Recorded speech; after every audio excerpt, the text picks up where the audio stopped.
Good evening, everybody. Our today's session is on section 6 and 7 of the Evidence Act. We'll try our level best to make you understand the provisions in section 6.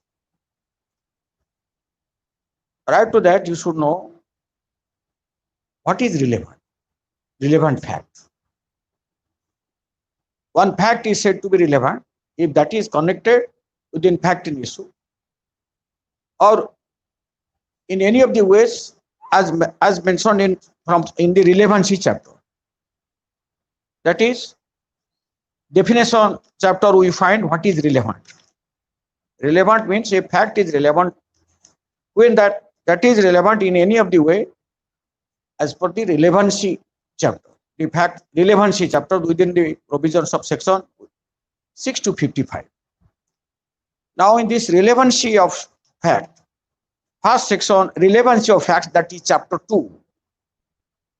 Section 6 is the relevancy of facts forming part of the same transaction.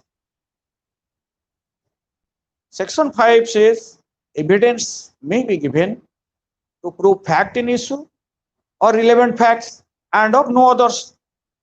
So now in the relevancy chapter, section 6 provides what is relevancy of facts forming part of the same transaction. What it says? Facts which, though not in issue, are so connected with a fact in issue as to form the part of the same transaction are relevant. That means, suppose there is a murder. X is facing trial for committing murder of Y. What will be the fact in issue in this case? Whether X caused the death of Y, whether X had caused that death intentionally with an intention of causing death.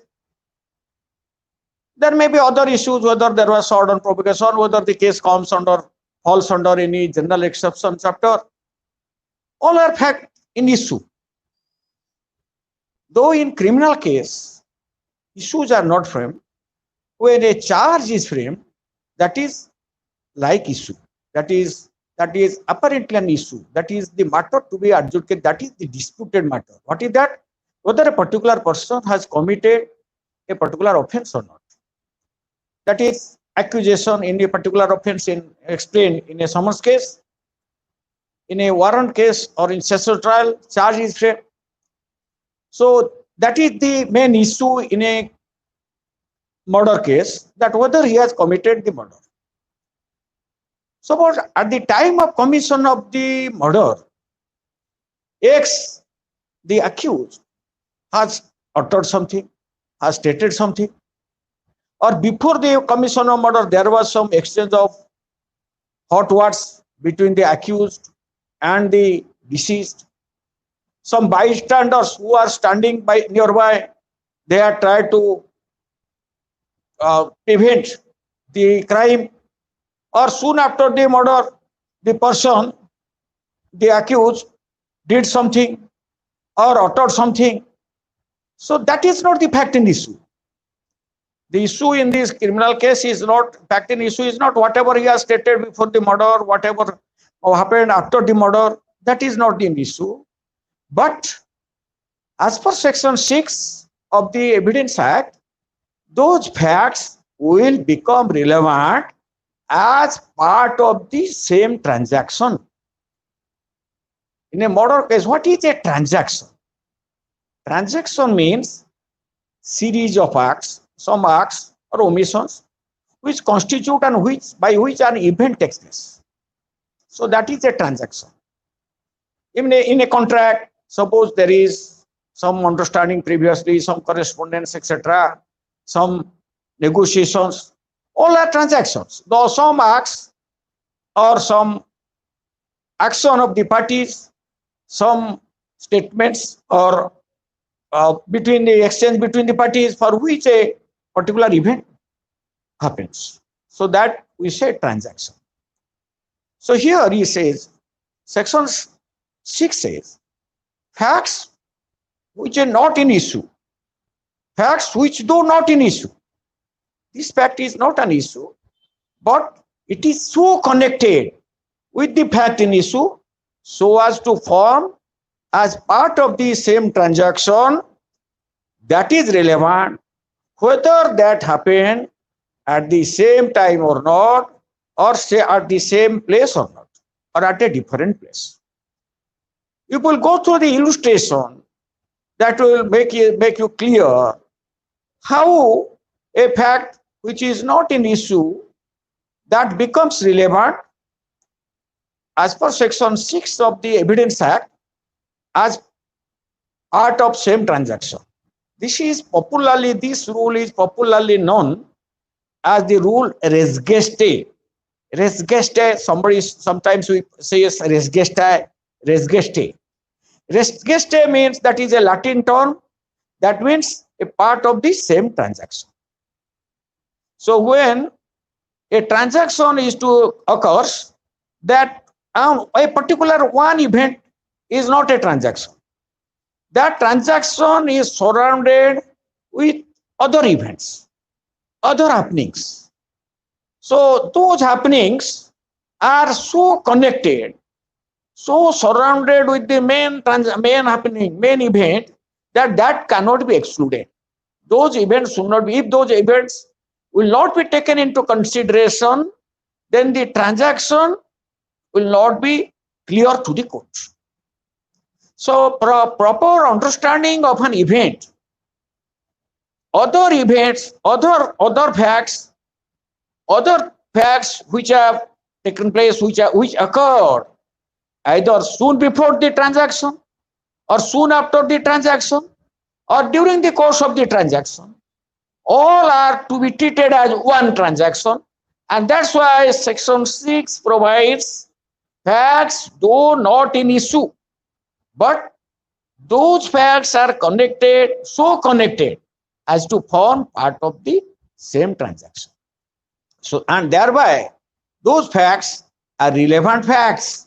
So evidence may be given on those facts.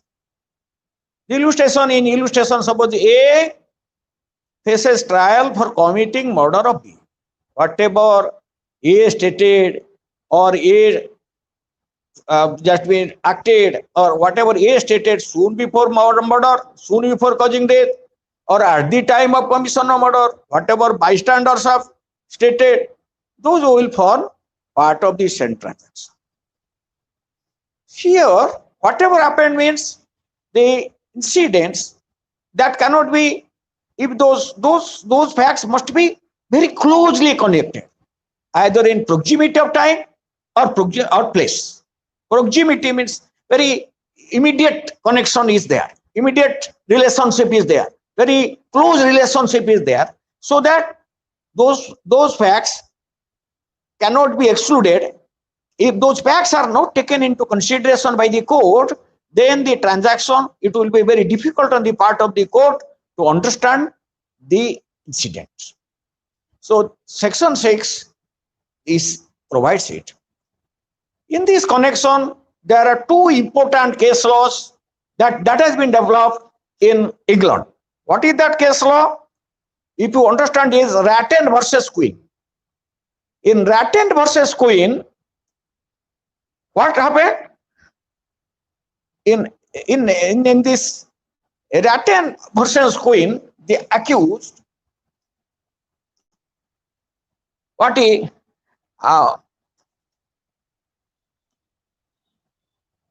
in this case, what Rattan versus Queen case will make you clear. In this case, the accused stood trial for committing murder of his wife by gunshot injury. The accused pleaded before the court that the gunshot was accidental. Gunshot was accidental. Here, one telephone operator was examined on behalf of the prosecution to prove that soon before the incident, the wife had made a phone call to him, asking him to get it to the police, because by then all the telephone calls were being routed through the telephone operator. So the wife made a phone call to the telephone operator, please connect give me the phone to police. Thereafter, the telephone operator asked her to give her name and address. That lady, the deceased lady, disclosed her name and address, and at that time she was crying, she was sobbing.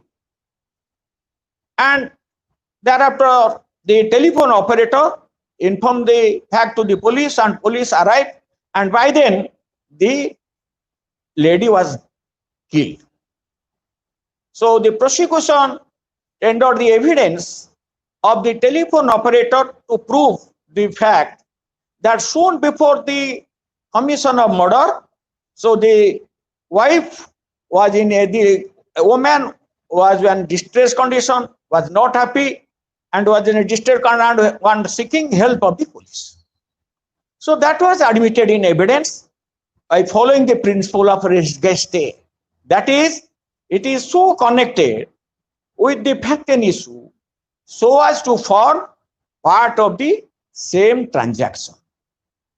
So in another case, that is R versus Bedingfield, it is a case which differs from the ratio decided or the law settled in the case between Rattan versus Queen.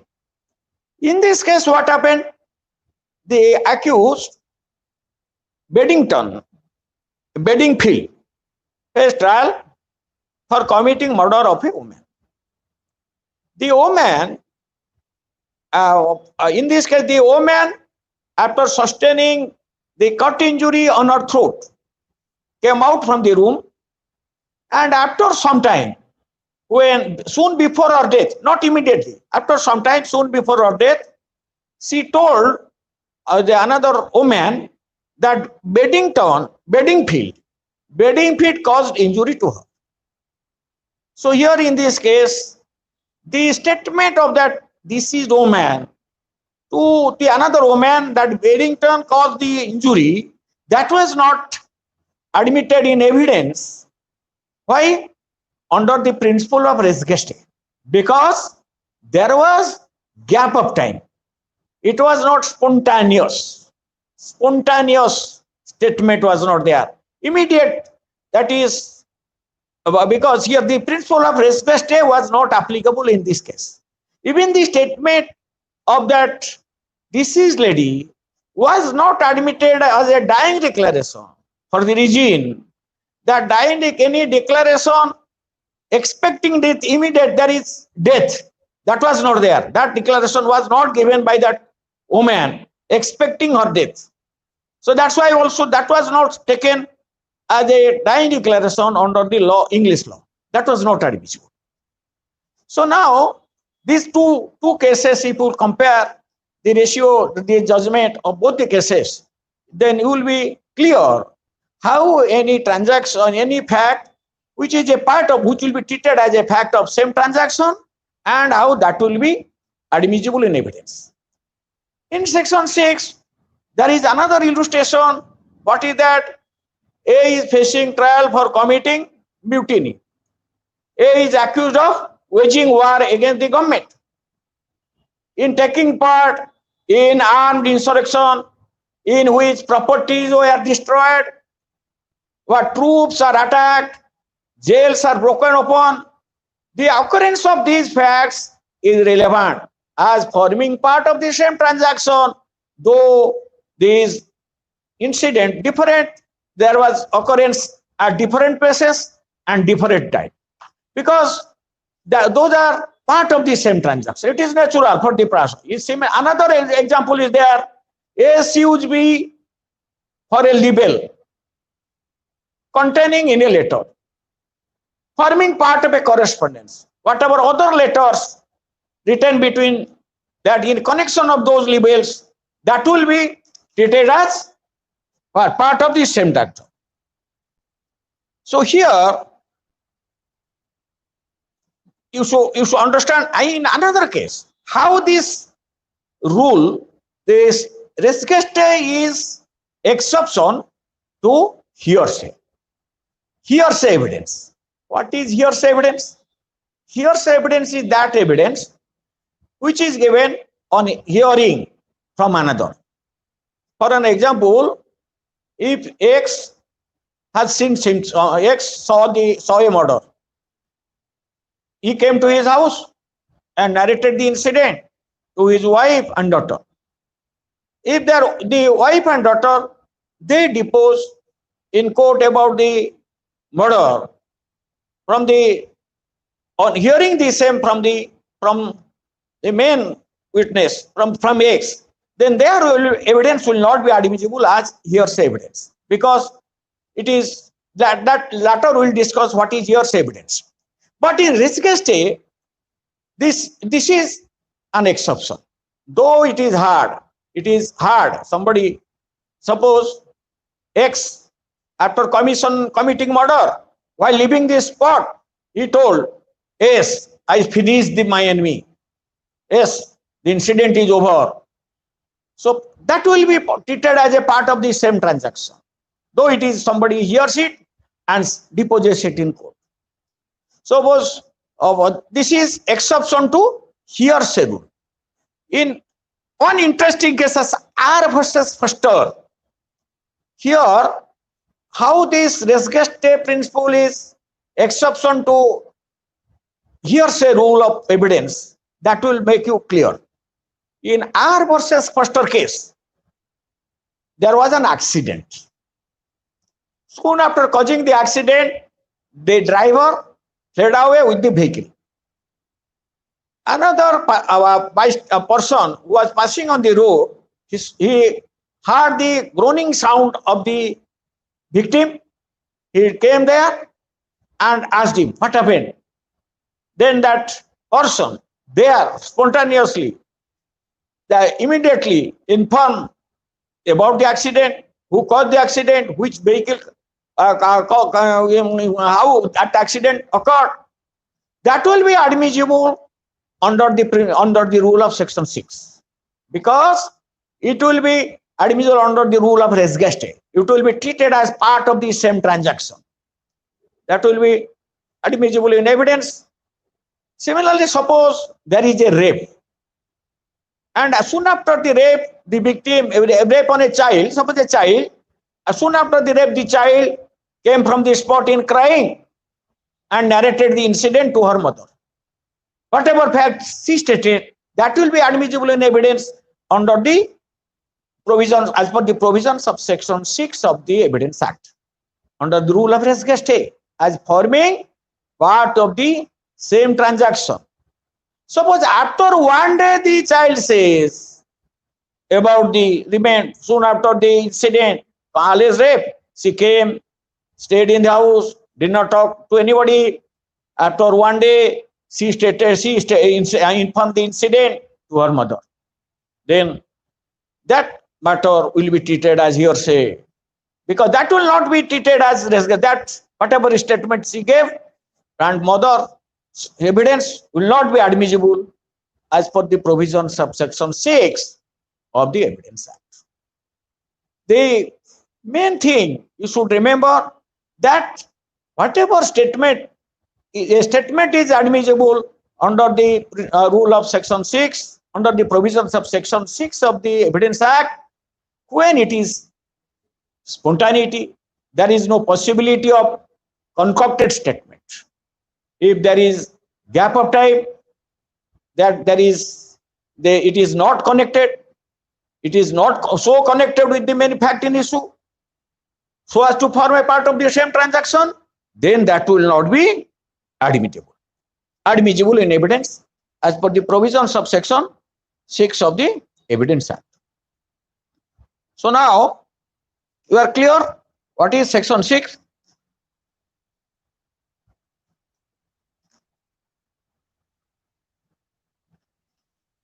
Now coming to section 7 of the Evidence Act. What is that? Facts which are the occasion cause or effect of facts in issue.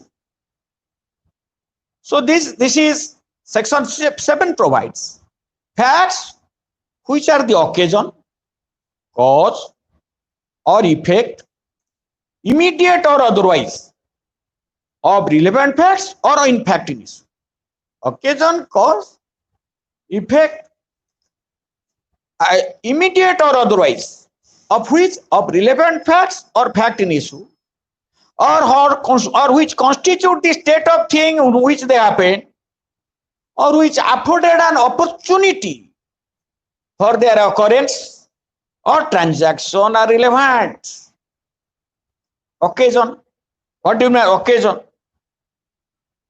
The set of circumstances which constituted the occasion for the happening of the principal fact. Occasion means the state in which the opportunity, that means that occasion, in what occasion, how a particular principal fact happened, principal event happened. The fact of which have been, the fact that the deceased girl was alone in, suppose there is a rape. The victim girl was alone in the room. So that is an occasion. That gave an occasion to the accused to commit the crime. So evidence may be given, though that is not the fact in issue. Or similarly, on the same point, a man claimed that he was robbed of money. Illustration says, the question is whether A was robbed, A robbed B.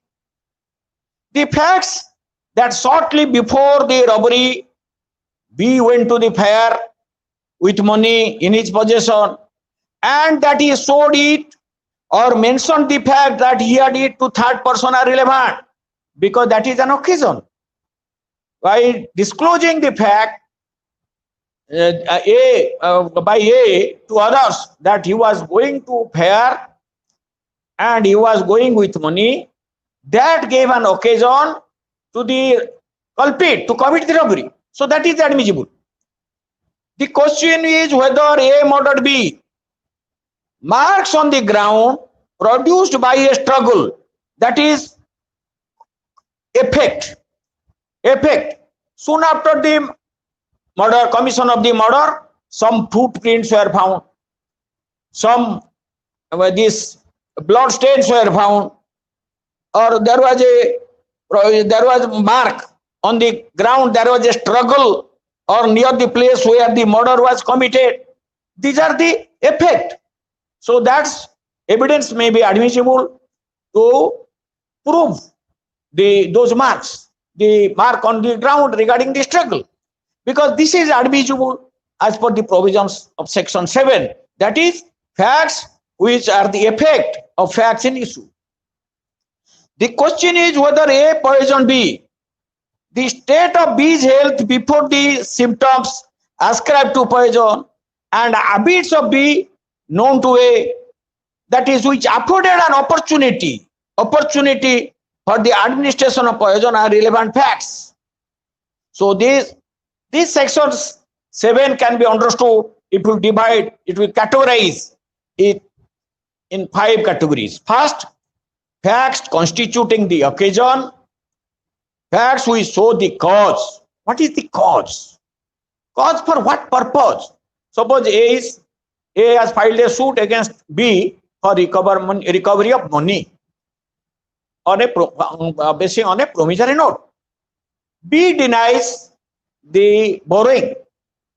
A intends to give evidence to show that B was in need of money for performing the marriage of his daughter. So that is a cause. So evidence may be given to prove the same, though that is not the fact in issue or relevant fact. So similarly, occasion, cause is their effect, as I told, effect. So suppose soon after incident, suppose there is an accident. In accident place, some skid mark was there. That is an effect soon after of the particular event, particular incident. But that evidence may be given as per the provisions of section 7. One of the important facts which connects a person with the act in question is the footprint. Footprint, that is the effect of object he might have touched. For example, in R versus Richardson, that is a case when a young girl was killed in her cottage. The prints of the footsteps show that they were those persons who must have wore shoes. That is the fruit of the a person which was found at the place that matched with the, so that means footprint of the shoe which the accused was wearing. So evidence may be given. That evidence is admissible as per the provisions of section 7. That is occasion, cause or effect. So here opportunity. Sometimes the circumstances which provide an opportunity for the happening of a fact in issue or relevant fact is also admissible in evidence as per the provisions of section 7 of the Evidence Act. This may involve a break from the normal routine of his life. That is opportunity. So for an example, the fact that Richardson left his fellow workers at about the time of the murder under the pretense of going to a smith shop was relevant because that is opportunity. How he got an opportunity? A accused knows that a particular person was coming to a particular place at a particular time. So that evidence may be given to this. The fact that the accused knew the habits of the deceased which facilitated the poisoning is relevant because that is an opportunity.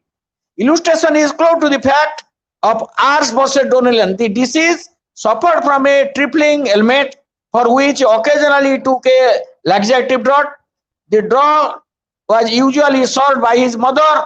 The accused knew all this and also the time at which it was usually served. He administered it. That is opportunity. How a person knows at a particular time a person is taking tea, and that will be served by his a servant. He took the opportunity of that time of the play of the taking of the habit of the person and thereby put poison and he was killed. That is admissible. State of things. State of things also.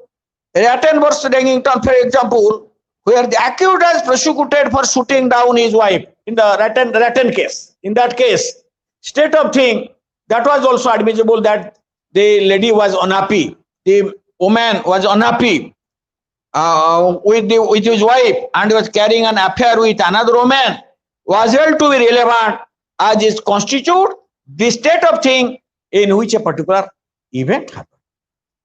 Now probably you are clear on the provisions laid down in section 6 and 7 of the Evidence Act. Please go through this section carefully, word by word, try to understand it and try to refer the books and to make you clear on the both the provisions. These are section 6 and 7. Let us conclude. Thank you all.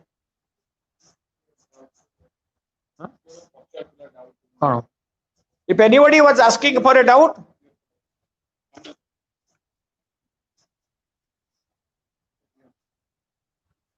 anything?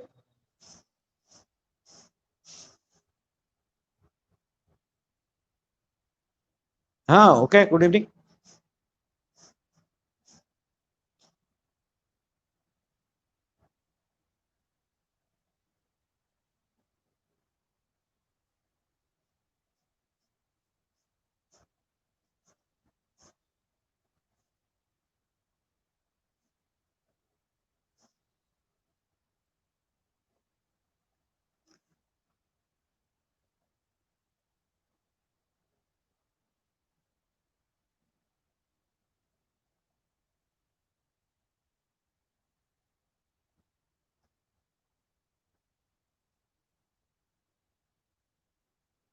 Okay, probably you could not understand this section 6. Always evidence is to be given on fact in issue or relevant facts. But suppose there is a murder Evidence is to be given that how whether A has committed murder or not. That is the parameter in section 5. But section 6 says how a fact, as because it is connected with any fact in issue, forming part of the same transaction. How forming part of the same transaction? Either it may be statement, or it may be an act, or any other thing he has done, that will be treated as part of same transaction. If that fact will be excluded, the transaction cannot be properly understood. So here, spontaneity, I told you, suppose somebody at the time of crime, whatever he say, very soon after the commission of the crime, whatever the reaction of the person, that is admissible. That is admissible. Spontaneity means what? There must not be time to give some statement as afterthought. Once there is gap of time, then that is not admissible as per section 6 of the Evidence Act. That may be admissible on other provisions that he told something, etc. So section 6 spontaneity, as I am telling, because the proximity of time and proximity of the occurrence, with the occurrence. How, at what time that happened? The example will be very clear that what you told, that that is after commission of a crime, a person came and became unconscious for certain period, certain time, for few moments. Suppose there is a rape against a person, against a woman, or against a child. That child came, and soon after that, she fell and became unconscious. But soon after that, when she got conscious, she narrated the incident. Then that will be admissible in evidence as per section 6. Suppose after 1 day she says, that will not be treated admissible in evidence as per the provisions of section 6. That will not be treated as part of the same transaction. One transaction, a part that will be treated. It will be treated as a part of the one of the parts of the that will be treated as one transaction. That is the thing. So that's why spontaneity is there. Explanation, exclaim, that will come voluntarily. It will come. Suppose, for an example, a person commits a murder, and soon after commission murder, yes, I finished the man. He was my enemy for years. That was a spontaneous reaction. So whatever, if somebody has heard it, his evidence will be admissible, though that is hearsay in nature. Okay? Okay, thank you.